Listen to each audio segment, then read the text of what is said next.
My name is Julie Traha, and today I'm going to be talking about how large-scale traumatic events affect people, and really how the negative and positive effects of religion play into how we interpret the things happening around us and how we cope with disasters and things like that, and how our religion plays a very big role in how we end up coping with those things and how we deal with it.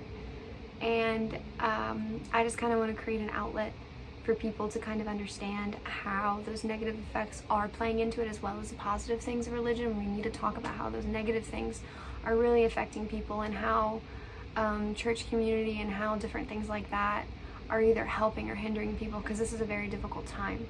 And one of the biggest things that we need right now is to have people that are unified, and you can't be unified if half of the congregation is feeling unsafe or misled, or like they're being punished for these things. And I'm just gonna further kind of explain all of that in this video.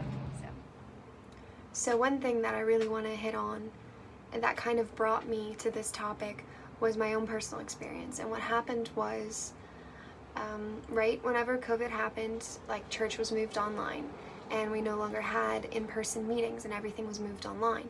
And that was really good for a really long time, and people were able to meet, able to do Zoom, like people were calling, like it was a really good community. And where the issue began was when churches start meeting in person again, and they started having in-person gatherings right when the Louisiana lockdown was lifted. This really kind of just struck me, because pastors and people were telling people to, meet up and gather. And one of the reasons that people were affected by this is people were told to come to church and come to this community, and through doing this, a lot of people were getting sick, and a lot of people were not working, and a lot of people's loved ones were ill. And this really kind of, I feel, divided the church and pushed a lot of people into uncomfortable situations. And what happens from like a psychological perspective is these people were coming to a place that was safe, that had their community, that they felt comfortable, and they felt like this was what was like this was right, this is what you're supposed to do. And they felt, through no one's fault, that they were being punished because now they were sick. Now they were doing what they're supposed to, but now they aren't being able to work. Now this, that, and the other is happening. And I feel like this caused a lot of people to kind of doubt, and this really affected people who already had a negative coping style, or people who already had mental health issues. This really hit them the most, because they kind of fall back into these patterns of negative coping. And what negative coping is, it's whenever you take religious belief and you say you view Christ or the divine deity in a negative sense as a punishing. So you coming to church and you get punished for it by getting sick. You get this, that, like there's a direct cause and effect of it. And people who have that mentality fall into these really negative coping styles, where they get really stressed and depressed, and they really feel disconnected from the community that once served them so well with so much love. And I feel like that was one of the main primary issues happening with many people. Like, I don't feel like this is just something that happened with me.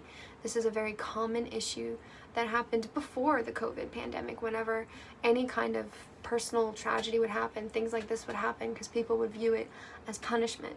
And I really just kind of want to talk about how this affects people, and how it can pull people into really altered mental states and into really unhealthy patterns.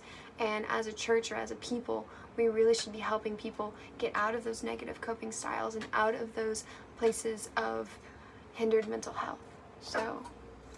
And I really do believe the core of, and like the majority of, religious effects, they are positive. There are lots of cases that show that people who do attend church, who do regularly practice private and public religious activities, like these people are very well adjusted and have very healthy coping styles and very healthy outlooks of the world.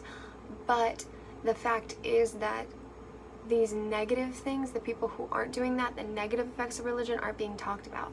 And I believe this dysfunctional belief that people have is the core issue, and it can really push people away. And I think in order for it to be more understood and resolve the conflict that kind of resolves in people, is to talk about it.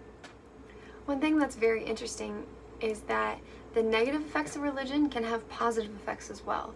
Like, sure, all of these things are happening and people through religion can become very hard on themselves and have a very negative internal voice because through interactions with people or what they've been taught, they believe that their deity or God is very rigid, and they are motivated through this to become better, more active members in society. And a lot of times, even though this isn't necessarily the most functional belief, it causes very functional attributes and stuff like that, and people are able to become better versions of themselves through that kind of motivation.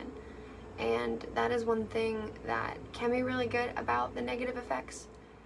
In conclusion, I really do just want to say, like, right now this is a really difficult time for everyone. Like, the emotional stress and the financial troubles and physical stressors that are happening right now are nothing to be taken lightly, and we really do need to sympathize with people and understand where they're at, because everyone is dealing with this differently. Everyone's going to understand it differently. I believe right now it's hardly a time for right and wrong, correct or incorrect, just because of everything going on. It's so hard to find that silver lining no matter where you fall in the religious specter. And right now, more than ever, is a really important time for churches to be reaching out to these people and kind of mending that bridge that's been created, helping people who have been put in these states of disconnect with the church because of these gatherings. And I do think it also relies on the people to understand what's going on. And I think once you understand how these things are affecting you and how going to church has been affecting your mental health and all of these different things, I think that's the first step into opening yourself back up to rejoin. Because ultimately we just want to help each other, and right now is as good a time as any.